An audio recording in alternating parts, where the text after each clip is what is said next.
We don't need no education. Hey, teacher, leave them kids alone. All in all, you're just another brick in the wall. Hey guys, how's it going? It is I, the real Randy Chavez, and we have Jennifer Restak here. And you've been teaching for how many years now? About 15 or 16, I'd say. Okay, so you've Oh, had. So did you teach all? Did you teach in Scotland at all? Because that's where you went to school partially for your yeah, master's. And I did. When I was in Scotland, I got to assist a lady who was teaching storytelling workshops with like Mhm. elementary school kids at some schools around Edinburgh, which, is like one of their big cities. They've got pretty much two big cities, Glasgow and Edinburgh. And Edinburgh is a little more a little more university-ish, and Glasgow is Really? really more Brooklyn-like, kind of industrial and Well, hip. Glasgow's the capital, right? Edinburgh is the capital, actually, but Glasgow Oh, is the capital of industry. They were always, okay. yeah, industrial. All right, gotcha. So while there, and you said you taught like elementary school kids for acting? Yeah, at that point, I started with, I think they were third through fifth grade. Yeah, they don't call And, them those grades, but yeah. yeah. Any of them have any like real talent? Like, oh, hey, this kid's pretty good. Or were they just like, Absolutely. Absolutely. There was a little guy named Alistair. That's a very Scottish name. He could sing like an angel. really? And we would do these, it's my favorite thing. We would do these long form improvisations. Like they would set up a village and then they would discover that the village was, had an issue with like another village and they would have to bridge the gap and figure it out. And, Oh, it's that's long cool. extended make believe. And Alistair was always like, the one who would bring in new information to help build the story. And there's this idea in improv that is like the big rule is yes and, if Yeah, it's I've seen that on BoJack Horseman. totally. So if you were in the skit with me, you'd be like, yes, Jen, the sky's pink and it's raining. And I'd have to be like, yes, and we need to get a boat. Like you just keep building and building. So I would say that Alistair was a real natural with like the improv and yes and. Oh, that's cool. I really like that. What do you think that is? Is that just kid being creative? Is that glial cells? Is that just synapses firing like three times as quickly as anybody else? Because most people I feel like can't do that, especially in front of a crowd. Yeah, it's such a good question. I think it's an ability to jump into the unknown, an ability to kind of just jump off the cliff of imagination. And like it's a little bit less self conscious.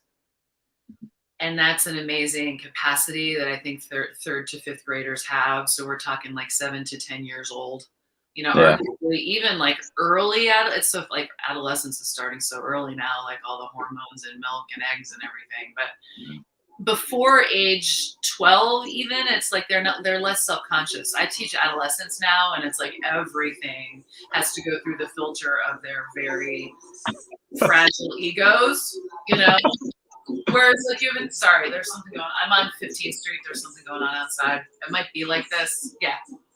That's great. Party it up.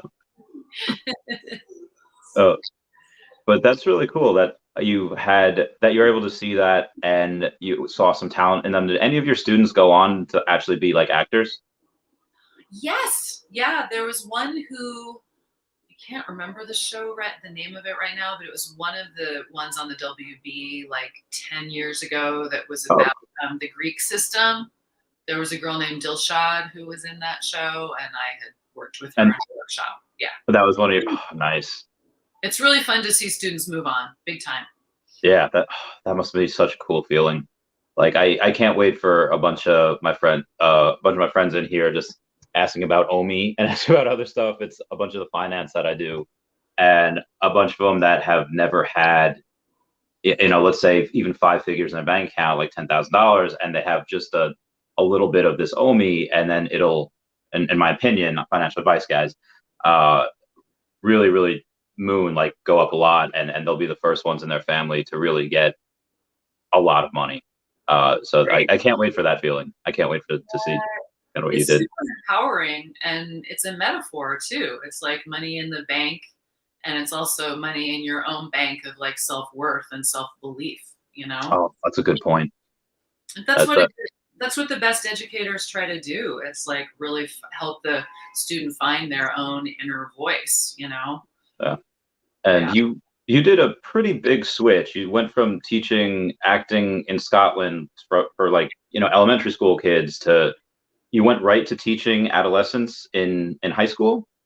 No, it was a fun bridge. Okay. I also was in Scotland because I was getting my master's in acting. Hmm.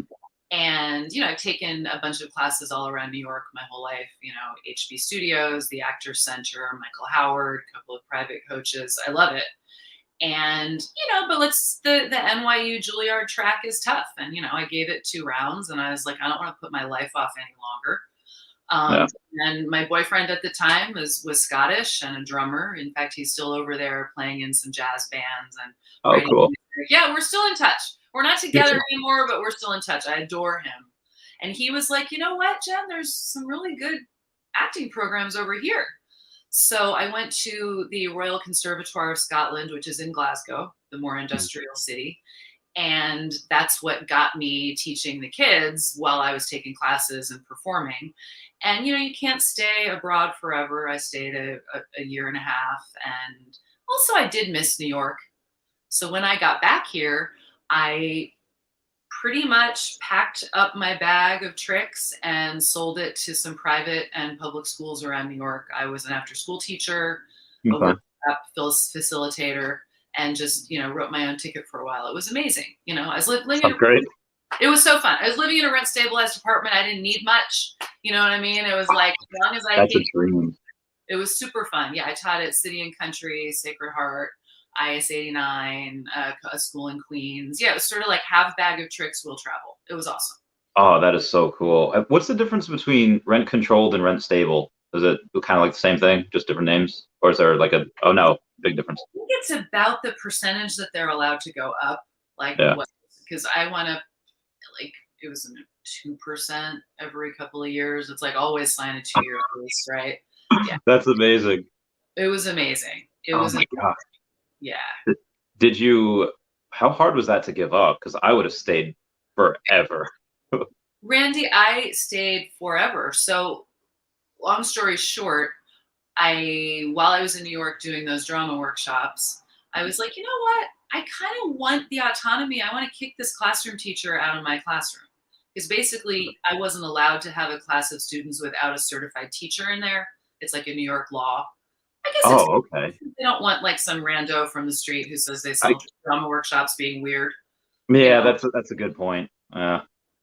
But I'm kind of stubborn that way. And I was like, yeah, I want my own classroom. What does it take to do that? So I was like, oh, it doesn't seem to take that long. I could get this master's at Hunter maybe. And I mean, I was saying to you earlier pre-show, I'm kind of like, I stay out of other people's way. I'm a little, when I'm in school, I'm kind of quiet about it, but I like the structure of having classes and like good stuff to read and stuff to write. And so I was like, great, I'll take some classes. Yeah. And at that point I was working for a hat designer doing sales and showroom modeling, this guy Koken, who was great. He's still around. He's still making hats here in New York. Cool. And he was like, great, go to school. You're working part-time anyway. So when I did that, I finished Hunter in 2009, and it was the recession in New York, and they couldn't place us in any schools. Oh, I remember that. Yeah, that was, yeah. It was bad. So I applied in California, and I applied in DC, which is where I was born and raised. Mhm. And DC snatched me up, and I went down there originally like, oh, I'll go for a year. Well, in a year, the recession, they still weren't hiring teachers. Then, I mean, I'll be honest, I reconnected with folks, and I had my own kind of multidisciplinary drama workshop down there that turned into a show. So I was having a great time, and I wasn't keeping the 180-day rule, which is a truth. When you have rent stabilized or rent control, you have to spend 180 days as half the year, right? Yeah. I mean, I was up practically every other weekend. I spent my whole summer up here. I had 8 weeks off in the summer. I came for Christmas break. I came for spring break, but I couldn't fight it. So, but I got away with it for 6 years. I threw family members in there. Oh yeah, this was before Airbnb. I was like, hey, you have a friend who wants to rent a place for 2 weeks? Tell them to talk to me. Like, that's amazing. it was amazing. So I had a pretty good run of it. it was fun. The building is still there.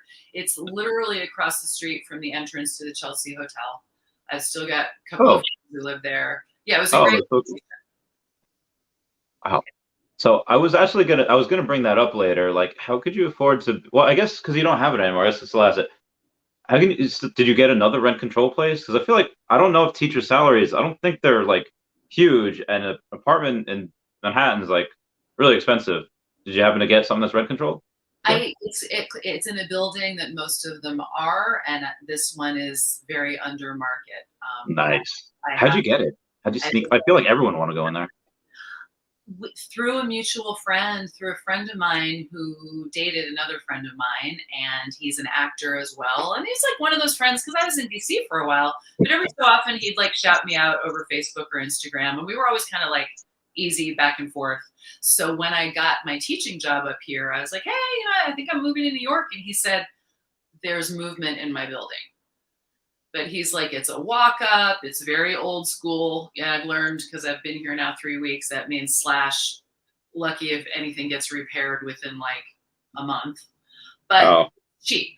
And it's very well located. And I'm looking out my window right now and I'm facing west.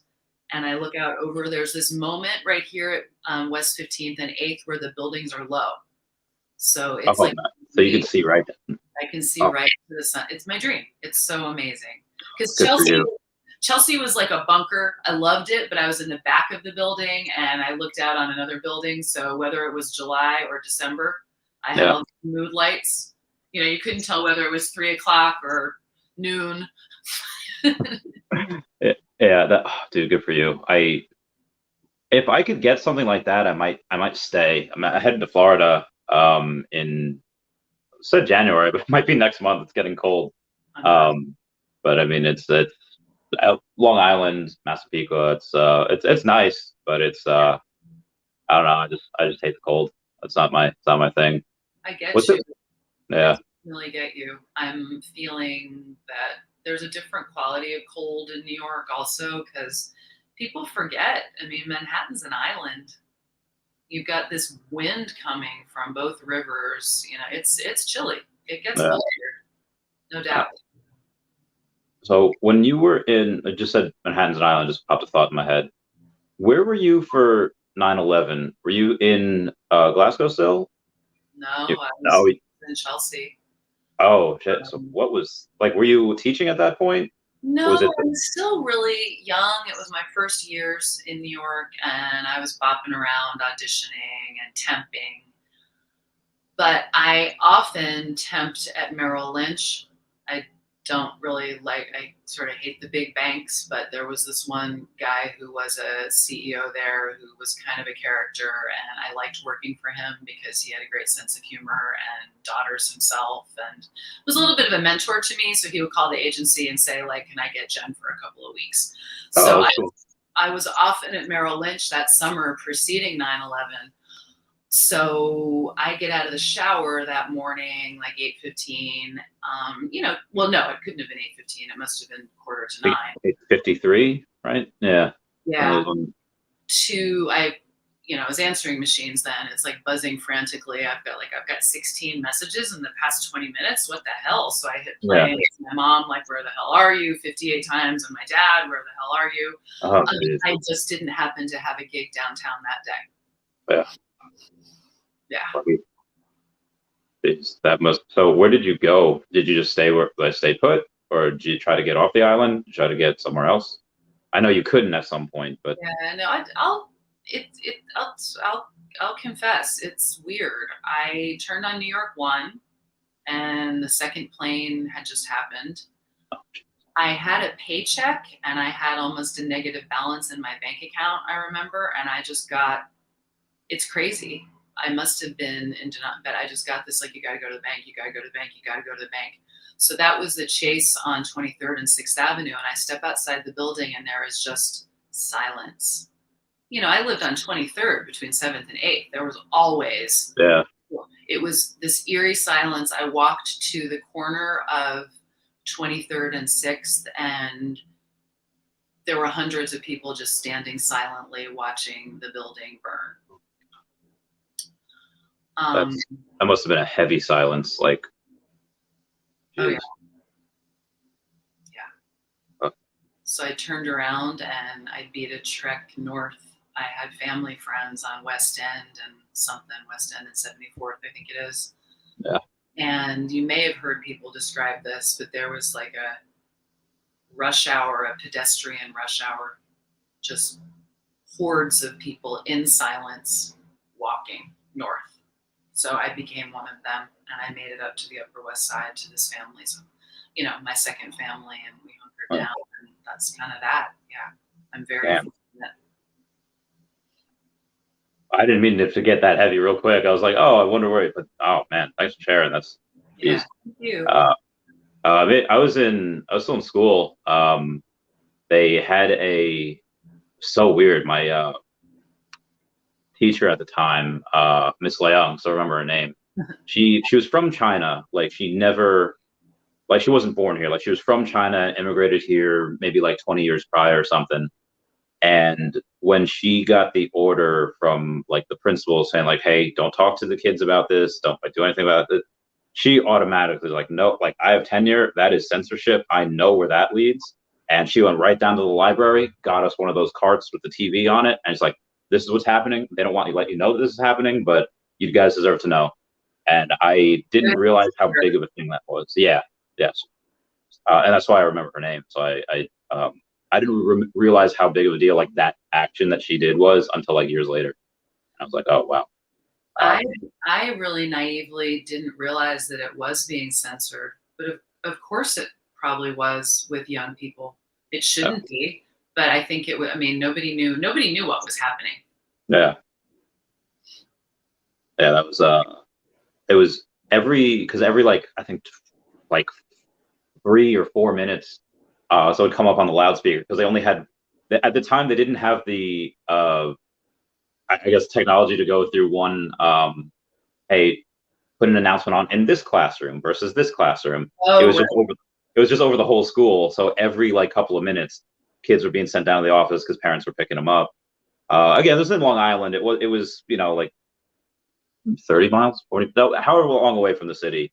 Yeah. So it was a while away, but yeah, it was weird. Like the lunchroom was so empty that day, and uh, I don't I don't even know if they let us out for recess. I think it was just like stay in, which probably is the better idea. Maybe not. Um, Yeah. yeah. Um, Yeah. but yeah, that was weird. That was so you had a good reaction to like, oh hey, that was good on her for trying to put the censorship. Was Right. there anything that you were told while teaching over the years? Hey, like, don't put this in the curriculum or censor this or that type of deal. And how'd you deal with that? Luckily not, because I think largely because I've taught in New York, Mhm. Baltimore, DC, and Scotland. And I mean, DC is its own bag, but DC, I was there under the whole Obama era. So, and in public schools. So luckily not. I did, however, my first year as a teacher, as a proper classroom teacher, teaching English lit, I did have to teach the Crucible, that Okay. about the witches in Yeah, I remember that. Massachusetts by Arthur Miller. Yeah, so there's a movie version, and I was like, I'm all about Yeah, using I all love the movie version. media. Right. It's Yeah. not dumbing it down. It's saying, hey, a lot of people learn visually. This is a weird old play. Not everyone's going to get it the first time around. So I was a new teacher. Now I know preview everything you use. So cue the thing up, like we drew the curtains. It was all like, I would have given them popcorn if I could have. Like, we're there for a screening. The thing opens, and the first scene was supposed to be some sort of like pagan ritual. And there are all of these naked women running around a fire. And I was like, oh, shit. In an 11th grade classroom. So that's sort of my story of like, I didn't, like I not only haven't censored, I've actually put things out there. That's great. I so that was still the acting class that you were teaching, obviously, or It seems like it could have been because it was a play, but no, this was my very first like buckled up English lit class Okay. as a certified teacher. Yeah. Oh, did you write yourself when you were younger as well, or you just happened to go into English because you were good at grammar and you spoke I well? I wrote a lot. I was one of those kids who put on plays in the backyard with my neighborhood friends. Oh, that's so Um, cool. yeah, I wrote a children's book. Oh, Um, cool. my uncle did some of the illustrations. He's an architect, and he was at Pratt then studying design, and that like made me feel like a superstar. At 10, like, oh my god, I've got a children's book. I Yeah, don't that's so fully cool. remember what it was about. I think it had a lot to do with a girl who worked at a stable. Because at that point I was going through my like girl and horses phase. I horseback rode a little bit then, yeah. And then I always wrote poems. It's still something I do. Yeah, I feel like I think Joan Didion said this. She said I learn how I feel by writing it down. So Oh, that's really good. yeah, like taking pen to paper or finger to keypad, everybody's different, but just like putting it in writing makes you realize what it is you're thinking and feeling. I think there's a lot of truth to that. Yeah. There's a couple of things that I've noticed over the years that I feel bad for some people that haven't watched any anime because a lot of people when they think anime they think like oh it's like Japanese cartoons, which fair point it is, but Oh, it there's a got the poetry. It has a heightened poetic to it that like I totally dig. Of course, Spirited Away and um all of his movies. Yeah, yeah, yeah. amazing. Oh, so you like anime, and I love the writing in it. Writing I do. cool. I don't, sometimes I notice that my students who watch anime, I actually really resonate to almost the most. I mean, I treat everyone as an equal. There are no favorites, but you can't help there's certain people you vibe with. You know what I Yeah. mean? And I'm always like, oh yeah, of course Alex is an anime watcher. Because his responses to things have that kind of heightened sensitivity that is just part of it, I think.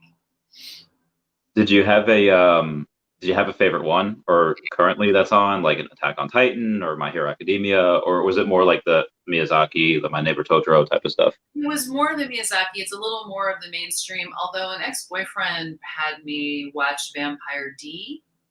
Okay, That was I pretty, haven't seen it, but yeah, really obscuro and wild.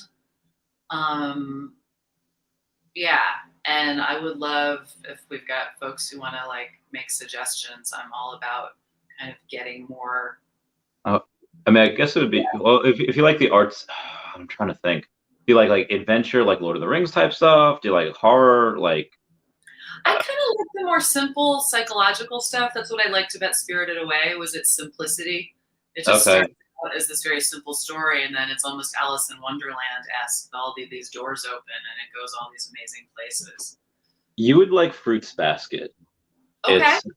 It's a anime with this girl who has like a really rough time, but that's really covered in like half an episode. They get through it pretty quickly, and she stumbles upon this family. Like she happens to be living in a tent on this like giant in the middle of the woods, but it happens to be on this family's property called the Somas, and they find her like this is our property. Like you can't really be camping, and this, but they're like three dudes living there. Two are high school age, one's like in his 20s, and one's a writer. And Okay. he's like, listen, if you like, we're just like three boys in here. If you want to like clean and cook, like you'll get free room and board, you get your own room. And then she finds out, like accidentally, like if you hug one of the people from this family, they turn into a member, or they turn into their zodiac animal. Like one was born the year of the dog, and one's the rat. And it's really cool. It's really good. We're getting some shout outs. Yeah. Yeah. Which what's your zodiac animal? I was born in the year of the horse. Okay. Oh So yeah, that, look at that. yeah. Awesome. You embraced it.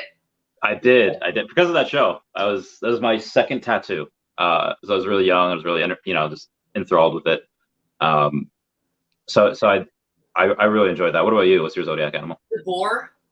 Okay, cool. Yeah, Uh, I think that boars are supposed to be kind of diligent and loyal. Yeah, How about the horse? What are the traits of the horse? I don't It's remember.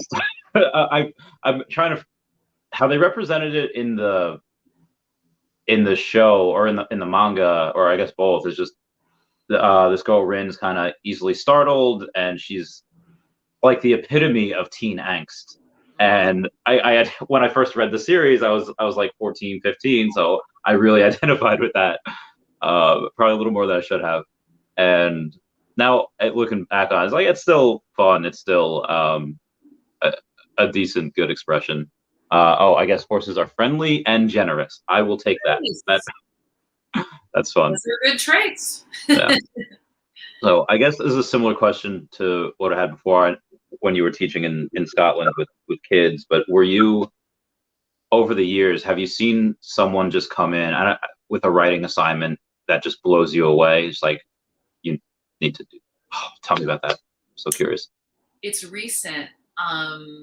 It was a student in my English class who was writing a personal essay, Mhm. inspired by, there's a short story by, or a personal essay by Zora Neale Hurston, and she was one of the members of the Harlem Renaissance. She was also an ethnologist who traveled through the South collecting folk music and analyzing it. She was a real character. She had 2 different birthdays. Alice Walker wrote a really interesting essay about her and credits her with some of her own work. So yeah, Zora Neale Hurston was a very unique individual. So she wrote this one essay where she ends it saying that she is a bag of miscellany and she carries with her these objects. And one is like a nail bent under too much weight. Another one is a shard of glass. Another one is a freshwater diamond. All these things that make up her. So I ask them to come up with their objects that define them on the poetic level. Yeah. So this one gal, Ellie, started crafting this essay, and it came out that she and her mother had basically gotten in their car and driven out of Los Angeles as their house was burning to the ground in one of the fires last spring. Oh my God. Yeah, so she described the objects that she mentioned were ones that she had time to throw in her bag. And it was this idea ultimately about how, you know, home has to be inside, and home is your relationships with, you know, your family and friends, because hers went up in a puff of smoke. Yeah. Yeah. So kind of like where your hat is type of deal. Totally. Wow. Yeah. And it came out of nowhere. You know, I'm like reading the essay. There's just some of them are like, check, check, not really that exciting. You know, it's like if I get one more set of headphones and iPhone, I put those out. I was like, you guys, we all like our headphones. We all like our iPhone or whatever our smart device is, but that is not you. Yeah. You know? So anyway, it's like after I wrote that comment like the 12th time, and then I start this essay by her, and I was like transported. Yeah. That's so cool. I mean, it sucks that she went through that, but it's cool that you got to experience that, taking that other world, wouldn't have otherwise known. I love that. So have you read any comic books that are, and again, I know sometimes it kind of seem a little childlike, but some really good ones would be like the Captain America Civil War comic books, which is like the writer's response to the Patriot Act, or the Storm comic books are really good. Storm from X-Men, where she has she's born in like Harlem, but then it's like in like the 60s, so racial tensions are really, really tense at that point. So they moved to Egypt, and it was at the same time when I think like Israel, Britain, and France like invaded. It was really insane. It was really, really good. I don't know if you ever. Well, we read Persepolis in one of my classes, my 10th grade class. We're not doing it this year, but in past years we have. And that is by an Iranian writer, and it's a graphic novel about the change of power in Iran in the 70s. And yeah, when the Shah doubled down on personal liberties, and you know, it's still stuff that's happening in parts of the world today. Does it cover Jimmy Carter's thing as well? Does it cover? It does. Yeah, it's right up to the hostages. Oh my! Is that like how it ends? Moment. Mm-hmm. So good. I love it. Oh my God! I should read that. That sounds amazing. Yeah, Persepolis it's called. There's also a really good film version of it. It's black and white, which I love. It's black and white in the movie too, which is Okay. true to the graphics. There's also a really amazing graphic edition of Frankenstein. The art is all sort of blue and gray and purple scale. And it brings you up into, because the idea originally is that Frankenstein originated up north in the North Pole in the ice. Really? Yeah, and I didn't know that either. Okay. So it kind of gives you some of the backstory on Frankenstein, and the art is incredible. Yeah. Cool. Oh, got a question from Dancing in Arena. What are the ages that you believe could be the most influenced, and what has been the most rewarding experience for you? Sure. Such a good question. I don't believe that people are ever beyond reach, including me. I mean, education is a dialogue. I do think, though, that there is something to be said for the elementary grades. Kind of that grade I was describing I think when we were talking before the show, Randy, like between like ages 7 and 10, when make-believe is still just right there with you. It's almost like kids that age are living in the imaginary and the real simultaneously. I think that's maybe when you can be the most influential. Yeah, I guess that's, well, maybe I know I'm a little weird, but is that the same where people just, they daydream? That's essentially being like a make believe. I mean, it's not like a Mr. Rogers fully fleshed out world, although it kind of is.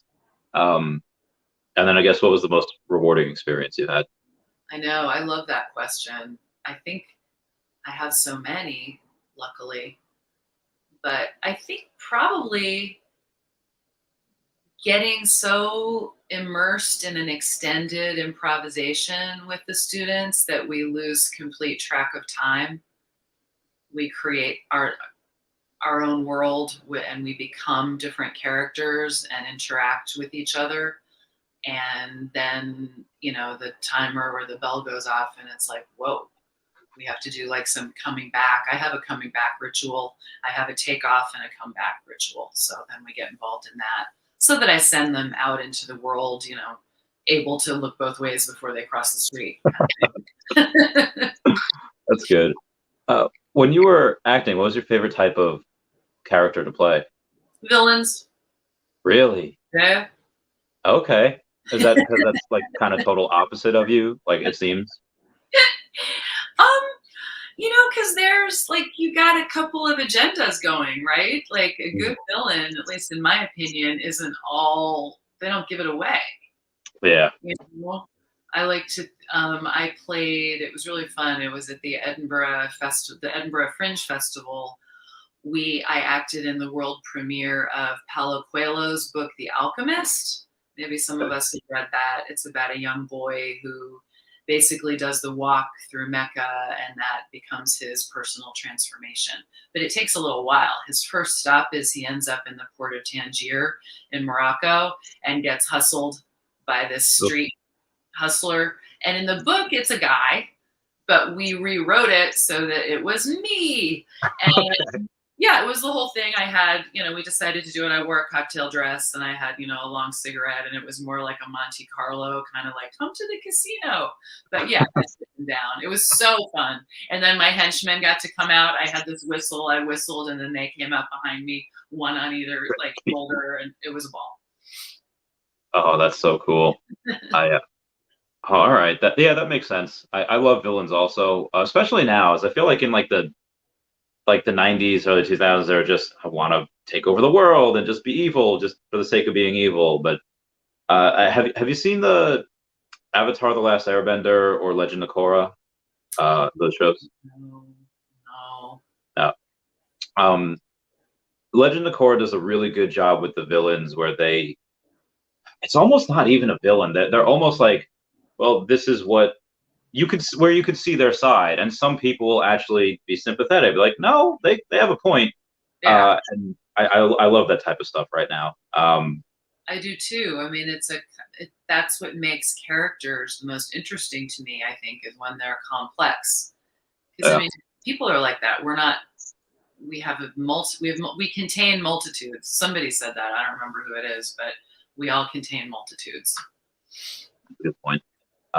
When you were teaching, you mentioned this before. What was the difference between teaching under like Obama versus Bush versus Trump and now Biden? What's been the dynamic with that? Yeah, that's a good question. With Bush, it was a lot of this idea of centralizing the standards, the teaching standards. It used to be that, and the standard means what category does our teaching fall in, if you will? Is it about writing? Is it about citing text evidence? Is it about being able to argue orally? Those are like three big categories. So Oklahoma might measure that differently than California. The debate during Bush's time about that was to centralize those standards, watered them down a little. Okay. So, Oklahoma was able to be very specific. It might not be the exact same way of measuring speaking as California did, but at least it was specific to their audience. So now when I have to plug my standards into my lesson plans, and I'll be honest with you guys, there are like probably 60 of them. I use about the same 4 because it's just mumbo jumbo. It's just general language. It doesn't even really mean anything. It's just a legal standard we have to meet. It's the learning objective, which is where the meat is. And that's what I have to phrase where I say today, by the end of class, students will be able to. So today it was examine and analyze a science-based article on the teenage brain in order to draw conclusions that are universal about being a teenager in America right now. So that's like the meat of what we're doing. What standard I put that under is like students can read an informational text and quote from it. Yeah. That doesn't really mean anything. I want to know like really what we're doing. Obama had to continue with the centralized standards, but I can speak more specifically to a phenomenon and a movement that was happening. It was centered in DC, but it started in San Francisco by a woman named Michelle Rhee, who became the superintendent of the DC schools. And she was pictured on the cover of Time magazine. Was it 2009 or 2010? With a broom, sweeping old teachers out to make way for new teachers in order to meet this standard of evaluating teachers that is pretty subjective. Her point was, a good classroom is where students are engaged, right? And where students are talking to each other. Because, the best learning happens in dialogue, right? Yeah, Socrates was right. The symposium, the seminar is the best way to learn. Yeah. So she kind of hid behind that, like, oh, well, I'm trying to promote dialogue. I'm like, no, lady, you're trying to punish teachers who have different teaching styles. Wow. So she went and fired a whole bunch of people. And then for several, DC still evaluates their teachers on this model called IMPACT, IMPACT. And, if you don't make the cut for 2 years in a row, you're fired. Even so, there's no tenure, basically. No tenure. It's another reason I came back to New York as fast as I could, because I was like, what am I doing down here? It's like, teaching is hard enough. I don't need to be part of some like punitive model. Yeah. That almost makes it feel like they're treating you like kids. Like almost makes it feel like you're not I mean, that's why I got out of the military. I was like tired of being treated like I was a kid. And I was like, all right, I'm done. I'm out. I'm an adult. I have agency. Like I'm a full grown adult. Or as my students say, I'm grown. What have been the main differences you've seen between teens from like the mid 2000s to teens in the 2010s to teens now? Have you noticed that, they do more of this or not as much of this? Yeah. Well, I mean, the phones have been a presence throughout. Yeah. But if anything, I'd say the like clutching phone is even more than it ever was. I think they're even savvier with small bits of information. I like to break text down into small pieces because I feel like they are more accustomed to taking things in That's a smaller good sound point. bites instead of the reading pages and pages. We just take, a paragraph and talk about it. But that's also good teaching policy from the beginning. I think we have to continue to adjust to where our students are. But even 30 years ago, I think the best teachers knew that you should stop every paragraph or so just to sort of say, like, what's happening. You can start with Yeah. this layer of questioning where you start with what's happening right there in the text. Then the next layer is, how do I feel about it, or can I make any personal connections to it? And then the third layer is, like, does this have any impact for the world? Does this resonate? Does this connect to anything happening in the world? So I think if anything, students are even better at diving really quickly into small bits of information. And they also use a lot more technology. They're teaching me stuff all the time. Yeah. Yeah, I'd imagine.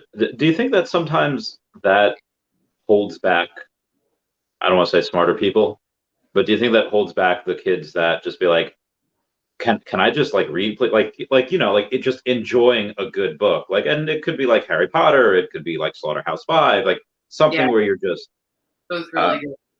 Yeah. yeah. Do you think that that holds them back now, like, and it frustrates them because, like, okay, well, now I have to stop and I have to do this, and they can't just go on and read, at their pleasure?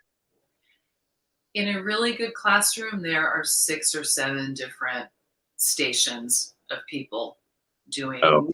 Yeah, we're meeting the same objective, which, to use my same example from today, like reading a science article to help us learn what's going on in the teenage brain, to help us reflect on what it's like to be a teenager in America.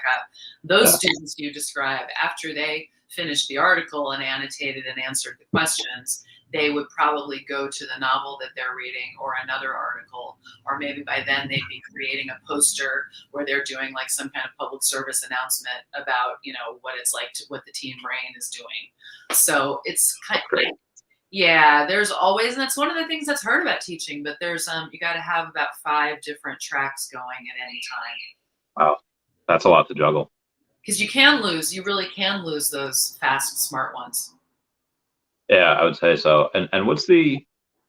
I mean, I don't know if this is like the second or third year you've done this project, but what have you seen, or have you read about teenage brains, and are the synapses firing any faster or slower? Are more teens drinking or on drugs now? What do you think's been going on?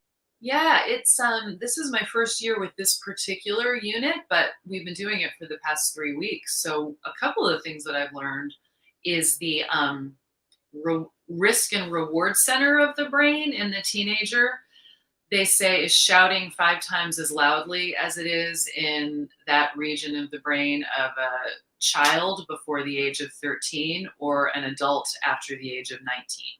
So literally risk reward is like, gimme, gimme, gimme. Yeah, And then, yeah, and then the prefrontal cortex, which is like our master planner, right? yeah, Isn't quite evolved yet. They say the prefrontal cortex isn't really fully formed until age 25. 25. Yeah, Yeah. So as I said to my students today, I just try to set it up. I'm like, so what do you think? Like, if your risk reward center is shouting at your planner, who do you think is going to win? And they're all like, risk reward. I'm like, yeah, totally. yeah. So what's likely to happen? They're like, well, we're going to engage potentially in more risky / potentially rewarding behavior. Do you think that has anything to do with the limbic system? Just like you said, kids maturing earlier, and I, I was this is gonna get a little weird, and you could totally like tell me to like heck off if you want. Where I happened to be young when I first did the thing, Yeah. and then, but now it seems like that's almost kind of the norm. Where like in middle school, and it's like, oh, this is like, do you think it's the limbic system that's taken over, or do you think it's the way the world is going? I don't. Yeah. You know, I do think that kids are growing up faster, whether it's hormones and dairy or food that they're eating. Yeah, Um, I think also, since we do carry these devices in our pockets, we have access to that's a things, really good point. yeah, that maybe our parents didn't. You had to really search stuff up back then that is just like now just a click away.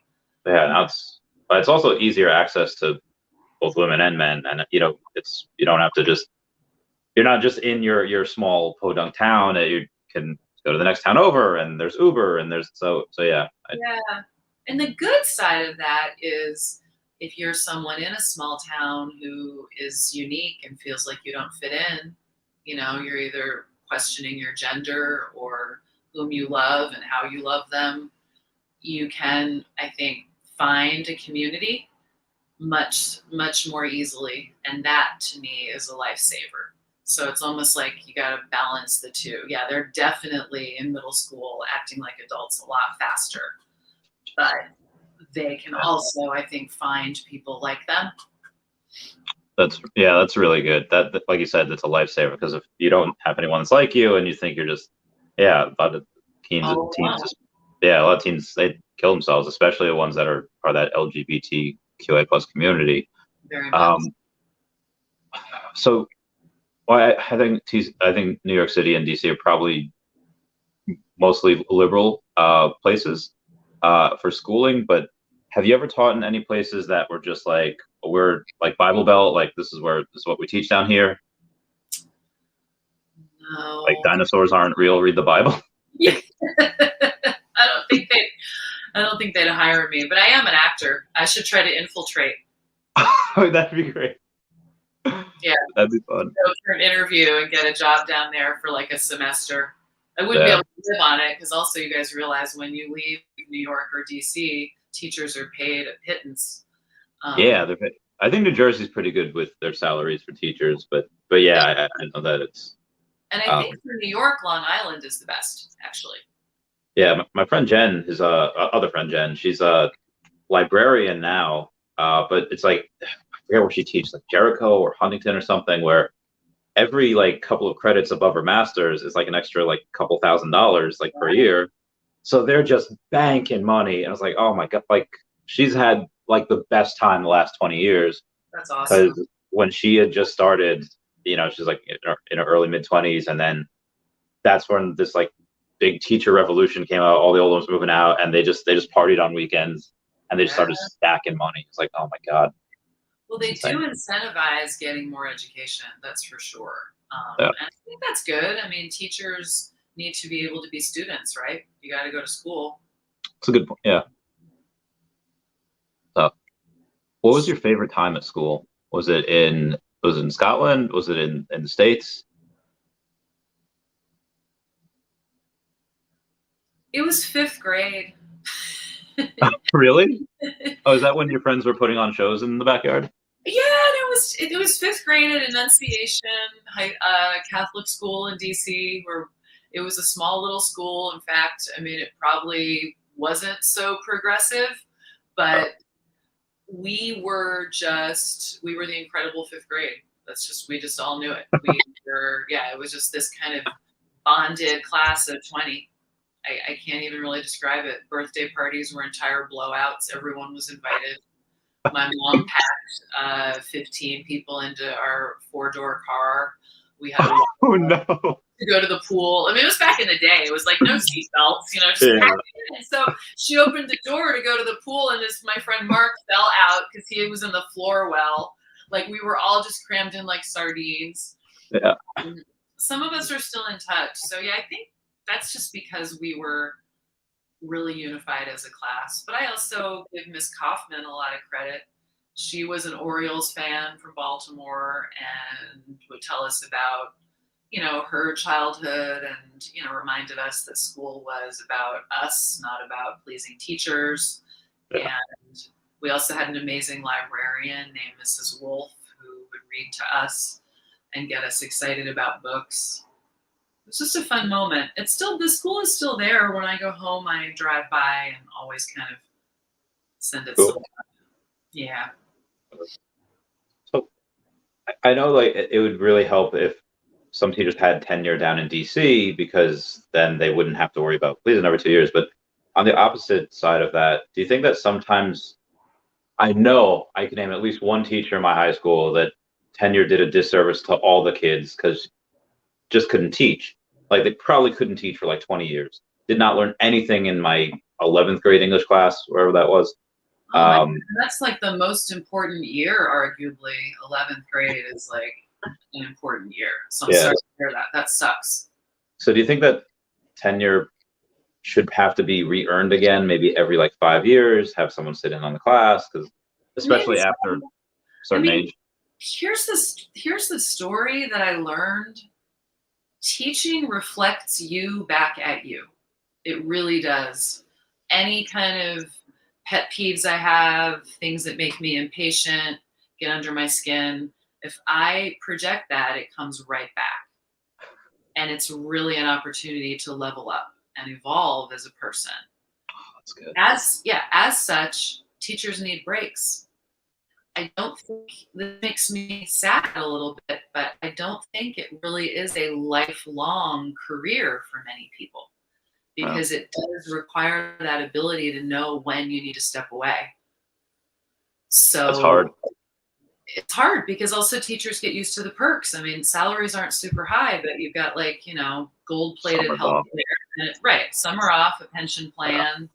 So a lot of teachers stay when perhaps they shouldn't, when really the best thing they should do is take a year off or even sidestep into another career. So for students who had a burnt out tenured teacher, that just bums me out. And Yeah. perhaps, yeah. Yeah, she was like older and she just didn't care. Like it was just a job to her. Which again, like I feel like if you want to learn, you're gonna learn. Like you're gonna go, especially now the internet. But just you can go to the library, sit in there for 4 years, and just be like the smartest person ever. Absolutely. Yeah. But you were mentioning that you guys have really good like healthcare package and pensions. A lot. Have you ever delved into crypto? I have not. So talk to me. We also had a question about how the ed system has changed over the years, which I'm happy to try to answer also, just so everyone gets. Oh, okay. We can do that right now. We can do that before we get into the crypto. And then I want to hear about crypto. I would say, you have to remember, I've been in it for a little while, but we're really only talking, as a straight up classroom teacher. I've got 11 years. I've got 16 when you remember my workshops, but as a straight up classroom teacher, 11. What I'm told and what I've even observed over my 11 years is the changes are class sizes keep getting bigger. I do not think that's good. No, I don't think so. The sweet spot for class size is 20. I feel especially blessed if I can have 12. When you start pushing even 22, 25, 30, you can't reach everybody. Yeah. You can't. Fall through the cracks. It's terrible. Yeah. And then also the grading, then I feel like I want to slip my wrist when it comes time to grade anything because you have to multiply 30 times 4 classes. Oh God. Yeah. Yeah. Yeah. And then that makes for burnout with teachers. Then you get teachers who they do all of their assessments on like pre-written computerized programs. I don't want to go there. I feel like the second that I feel like I have to do it on the computer completely, I don't want to do it anymore. That's not what English is for. English is for asking probing questions and answering them in your own voice. So if you were on the Department of Education, Board of Ed, really high up in politics, what's your answer to that? Would it be like, hey, if you want better teachers, you should probably need to raise taxes to pay for them, and you need more of them because you don't want 25, 30 kids? I could take a class of 40 if I had a co-teacher, right? Because then that means we each get 20. Yeah, that's true. We split it down the middle. So there definitely simply need to be more teachers because there aren't going to be fewer kids, nor should there be. Kids need to be in school, at least through most of high school. So fix it on the teacher side. Give us more teachers and make teaching the respectable status job that it is in a country like Korea, where a teacher is paid almost as much as a doctor is paid. It's hard work. I think teachers would probably be willing to forfeit the summer for a real salary. And also, newsflash, I'm not complaining. The summer is awesome, but the reality of the summer is you're grading your exams and papers up until the end of June. There's always some bogus meeting everybody has to attend sometime in July that then revolves around having to produce work. And then Ah, you're back in late August doing pre-training, and then ah. so, it's definitely a few weeks, but for folks who are like, oh, you have 12 weeks off, I'm like, that was the 60s maybe, but like, there's no teachers off for 12 weeks or even 10 or 8. It's more like 5 or 6. And that's awesome. But we would forfeit those 5 weeks for more respect, I think. Yeah. So that, which makes sense. I would definitely want to go and bump up my salary, because if I'm only getting 5 weeks off anyway, you're still getting Christmas, you're still getting the weekend. Yeah. And again, I know you have to do stuff during those as well, but yeah.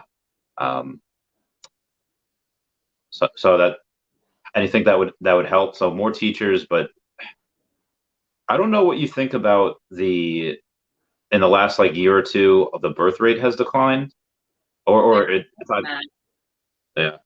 Yeah. Does that worry you, or do you think that's needed? It's such a good question. I mean, as a teacher, I guess it does a little bit, but as a resident of the planet, our resources are becoming more and more and more limited, and the gap is widening between those who have everything and those who have very little.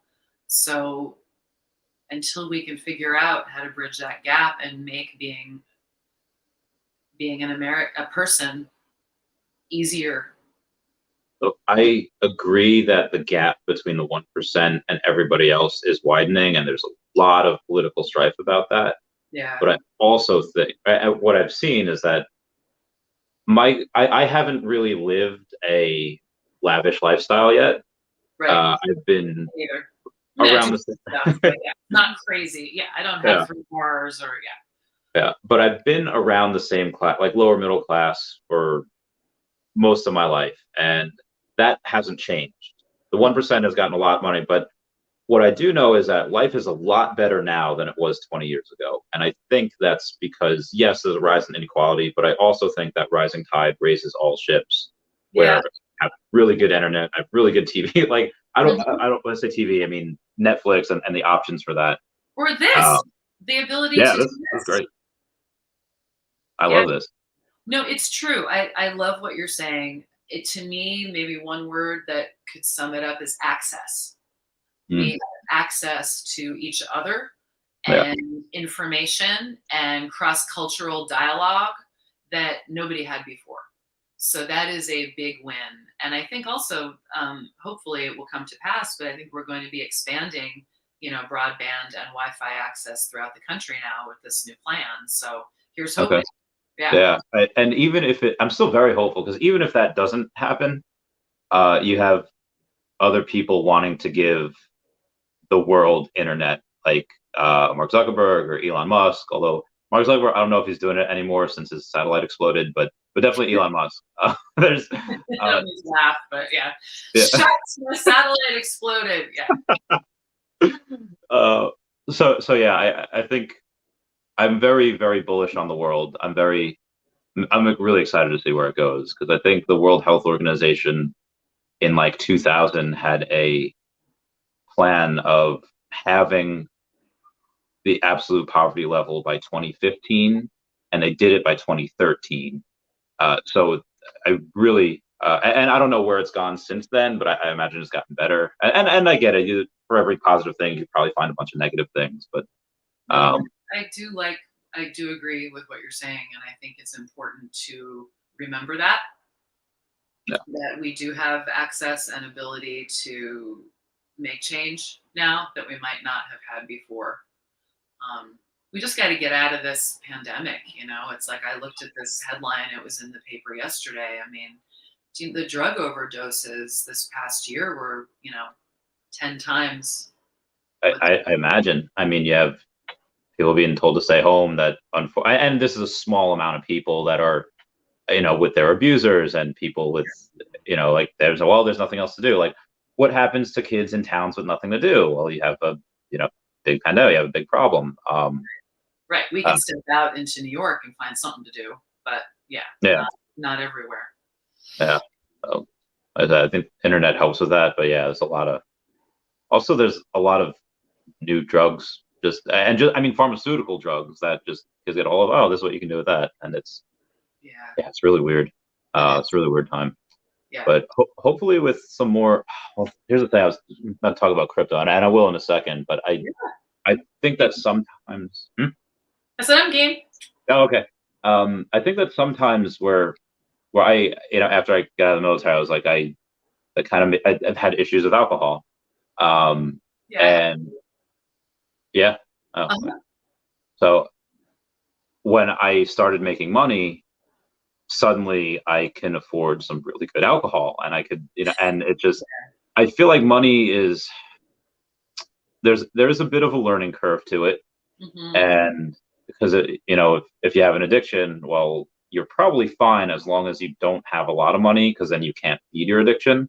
But Right. then as soon as you make it, it's like, oh, okay, that's when I feel like a lot of these overdoses can happen. Um, Also for folks who, it depends on the drug, but also for folks who have to cut corners or think they do, and then they buy cheap shit that's laced with crap like fentanyl, and then yeah, I, not good. I hear you. With the money means, oh, now I can get Cuervo. Now or even better. But yeah. Yeah, I understand. But I mean, there's a not that this isn't a problem, but this is part of the so crypto, and this goes to what I'm talking about crypto. I credit a lot of my financial success to LSD, Hmm. where if I have an issue where let's say I don't know who to turn to because I don't know if I trust anyone else's instincts more than mine, I kind of like double down on myself. Like, okay, well, what if you get everything out of your head and Yeah. take some LSD? And I've done that before with Pokemon cards, with Tesla stock, and with this crypto called Omi. Hmm. And you haven't had really any experience with like Bitcoin or Ethereum or anything like that, right? I know what they are. I mean, I think I'm fairly educated, but um, it's just through reading. Yeah. So there's a company called Akomi. Okay. They made this crypto called Omi, and it's deflationary. So every time you buy something in what's called the Veve app, basically they tokens get burned. So Mm. and they come out with new releases like multiple times a week. And there's a couple of comic books in here. One of them I got today was a Fantastic Four #5, the first appearance of Doctor Doom, Cool. and yeah, it's awesome, right? Yeah, Uh, it's cool. and you could actually you could read it in AR, you could read it on the phone. So um, I really like it because uh, there's everything. There's Powerpuff Girls. There's everything Disney in here. You have Marvel. You have all of DC, Star Wars, and all that. Very cool. Um, yeah. So and I think it touches on everyone's, whether it's Jurassic Park or Ghostbusters or whatever. It touches on everyone's interest. Um, so not financial advice, but I put everything I had into this coin, and it's done well so far. It's doing well. But they what? It's doing well. Yeah, it's done well so far. It's just not it's not on a lot of exchanges yet.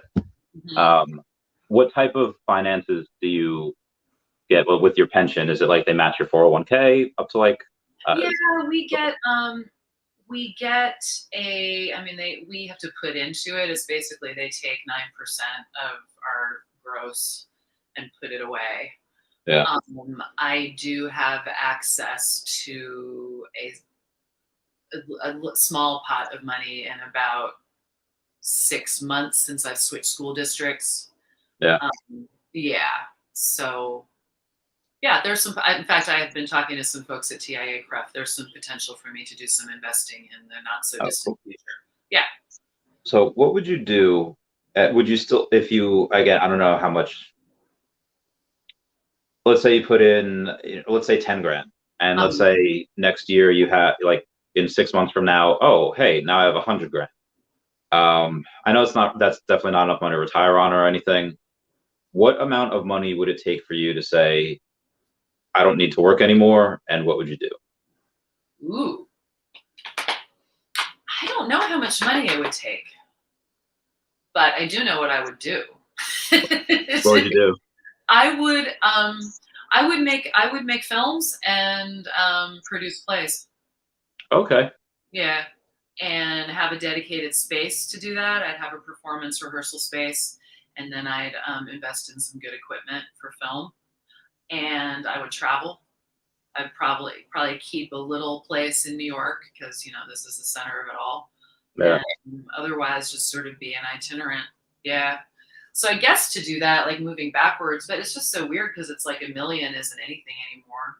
I don't know. There were the days when it was like, oh, they're a millionaire. Now it's like, okay. Just the price of any conversation. So I guess it would take several million, right? Shall we talk? Yeah. Yeah, No. to do that type of stuff, it would have to, like, unless you do, like, I assume you've seen the movie The Room. I have. Congratulations. Yeah, that'll happen for him. I don't know when, but that'll happen at some point. That's awesome. Yeah. I love The Room. So what type of film and how do they differ from the plays that you would produce with that? Yeah. Well, I guess it's like any kind of inquiry. I might not even know what I would discover. I'm very kind of inductive that way. I like to just step out and sort of see what starts happening because I feel like when we're tuned in, the universe does sort of reveal to us where we're like, even just running into you, it was like, that was great. And that was fun. That was because I stepped out my door. I just moved into this little place and I was like, wait, that place looks all right. And I walked in and I was like, yeah, I like this place. And then there was the spot available at the bar in the back. So, but I do know that they would probably center around, female characters, probably be sort of day in the life kind of movies with room for magic, if that makes sense. Can you further elaborate on that? I love the idea of portals and the fact that there are several simultaneous yous. And okay, keep going. And also we're living in simultaneity right now, right? It's whatever time it is in New York.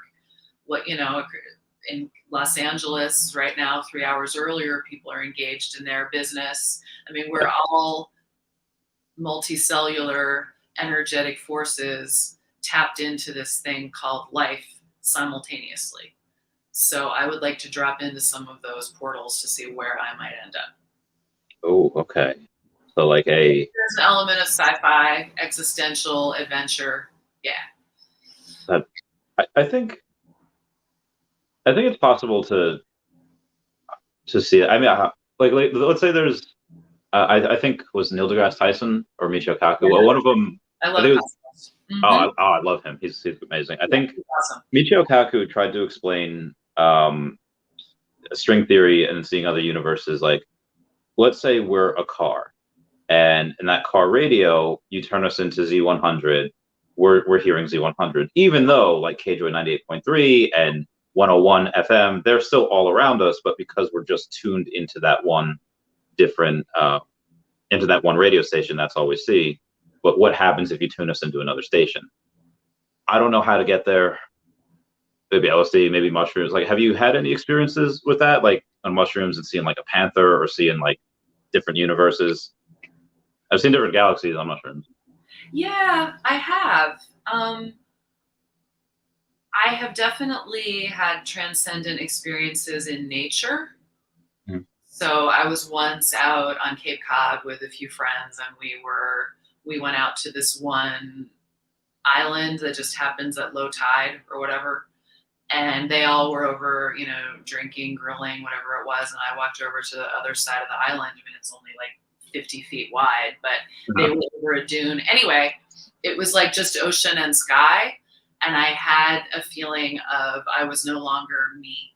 I was absorbed into that. And it was a little bit breathless and a little bit scary, but super thrilling and a little hard to come back from.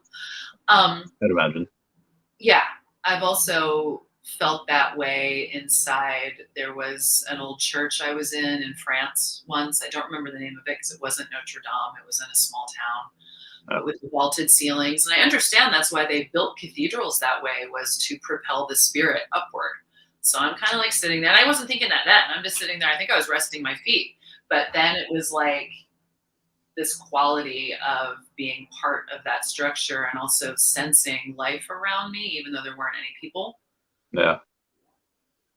Um, So when you said sensing life around you, like, well, I guess spirits, I guess that's not life. Or you meant just like spirits fish count. in the For water? me, spirits count as life.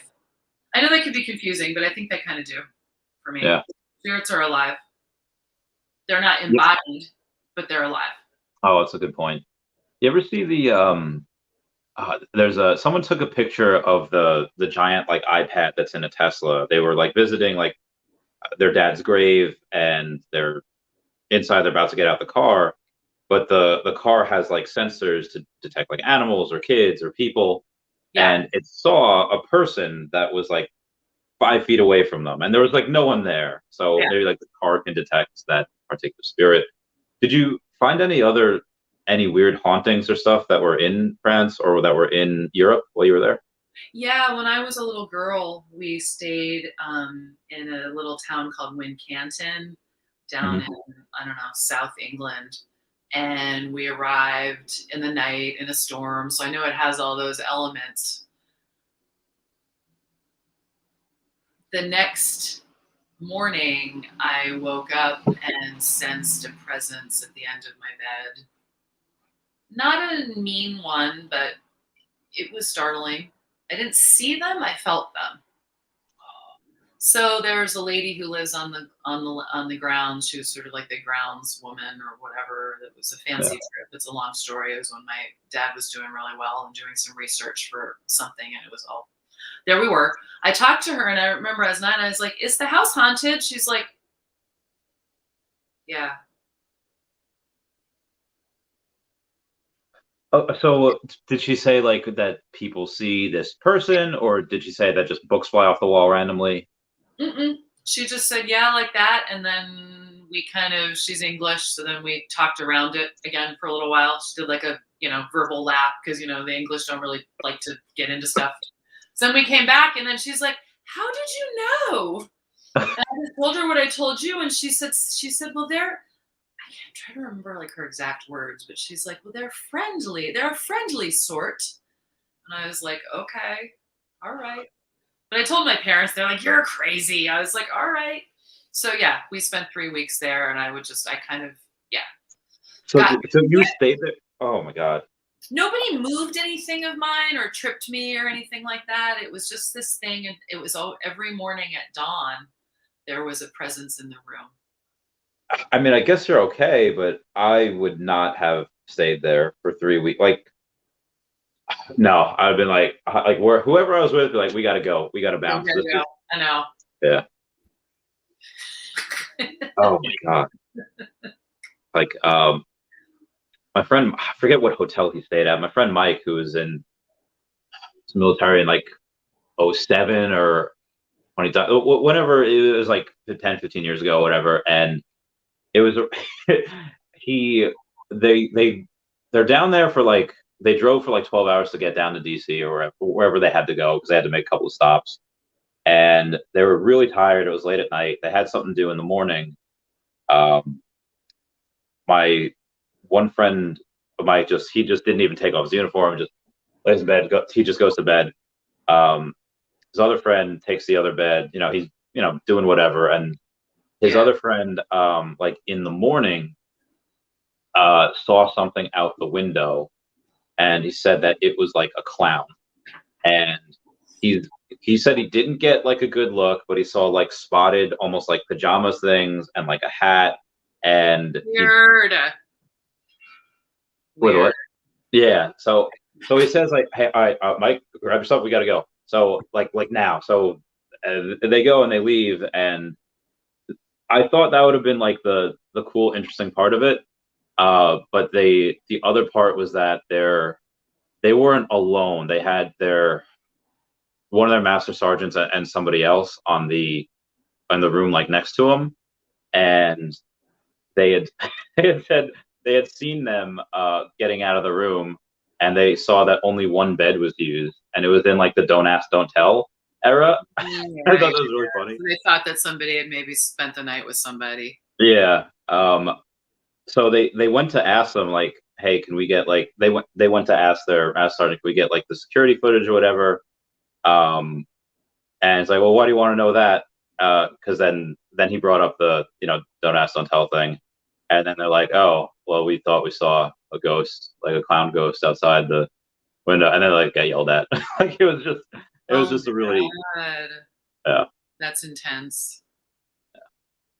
I haven't I saw one thing in Ohio once where there's nothing but like fields and roads in Ohio. I don't know if you've ever been there. Not to Ohio yet. Yeah. I was in this like weird place called Tiffin, and there's my friend's parents were building a house right next to the barn that they had.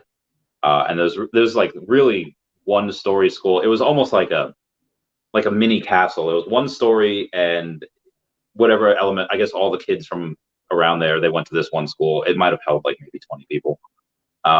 There was a woman on top of and this is like late, this is like 10, 11 at night, and there was no one else there. But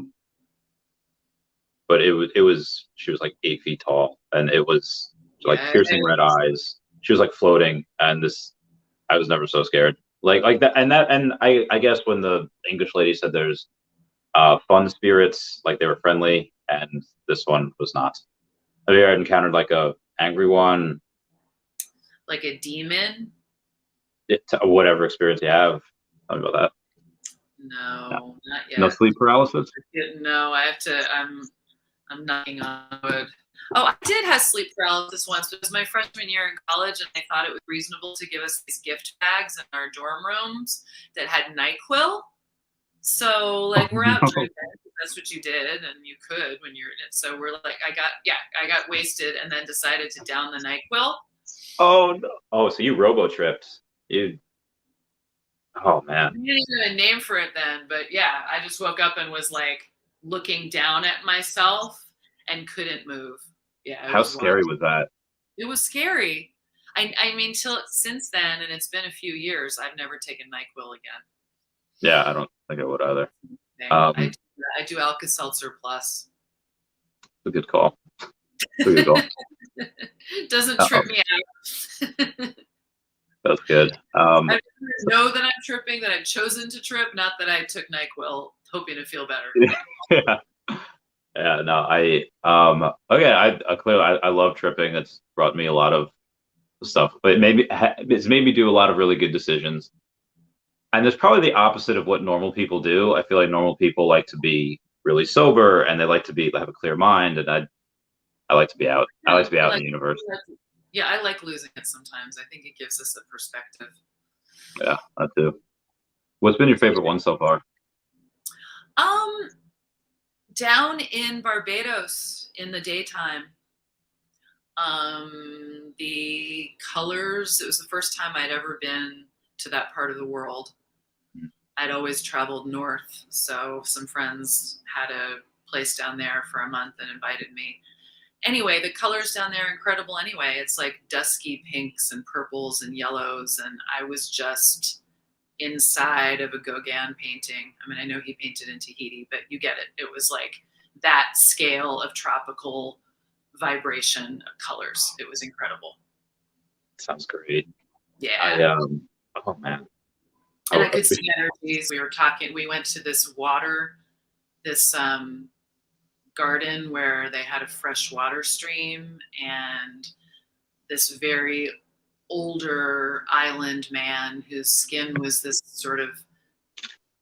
he was very dark from the sun and from having lived in Barbados his whole life, and had this beautiful wise face. Anyway, he was emanating energy. Yeah, because I think he probably does anyway. He's a really cool dude, and he trucks in fresh water, but it was just like that times 100.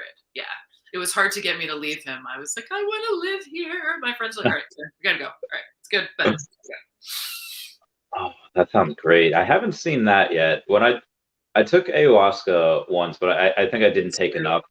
Okay. Yeah, and where I closed my eyes and I saw more I know it doesn't sound right, but I saw more when I closed my eyes than I did when I opened them.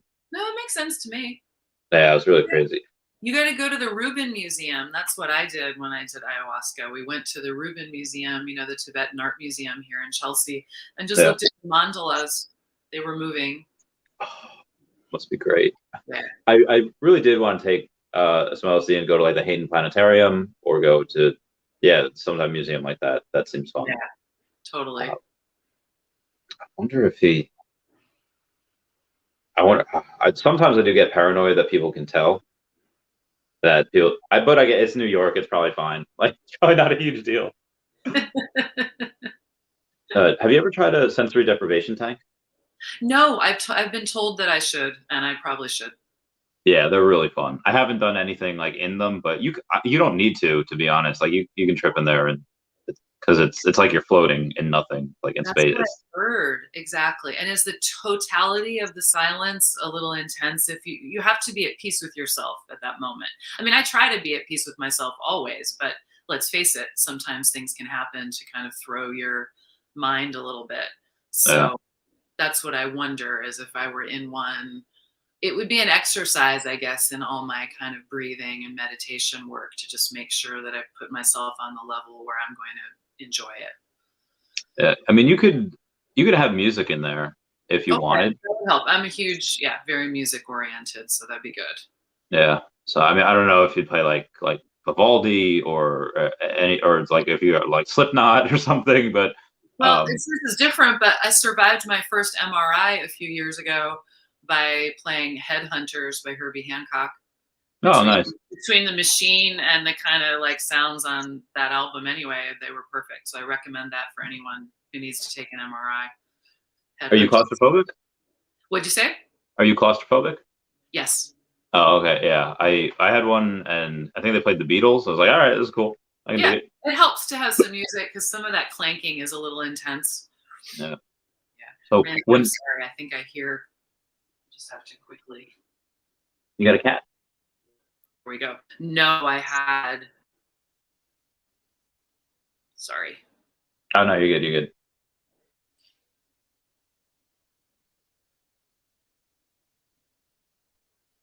Okay. No, that was just a text. I have a friend come in to help me hang some art here in the apartment, but I told her that we're still chilling. Oh, okay. If you need to go, let me know. We can do whatever. Well, I'm having a great time. Because fill me in though on what else do I need to know about Omi. It's hard to buy. I'll send you something on Facebook, like a step-by-step on how to buy it, because it is not that easy. It's actually like a multi-step thing, but I assume you know what Pokemon is. I'm Pokemon sure. And you know what Yu-Gi-Oh is, I imagine. It's kind of the anime thing after that. And Cabbage Patch Kids, I imagine you're very familiar with that as well. So and Donkey Kong. Donkey Kong is also this is all like old school stuff. Yep. Yeah. So there's this guy named Alfred R. Kahn who was president of 4Kids Entertainment. That was the at the beginning of Pokemon movies, you see that, and he's responsible for bringing all of these licenses, like these characters, like Pokemon and Yu-Gi-Oh and Nintendo, to the U.S. and Americanizing them. And he did Cabbage Patch Kids as well. Dude's a genius, and he's the head of licensing at Veve. That's how we have all these crazy, amazing licenses under one banner. Nothing like this has ever been done, and just nobody knows about it yet. I mean, they maybe have like 800,000 downloads or maybe 1 million, which is still a lot, and faster growth than they thought that would happen. But it is there's at one point in time, and this Omi coin, it's not even a penny yet. It's like 7/10 of 1 penny.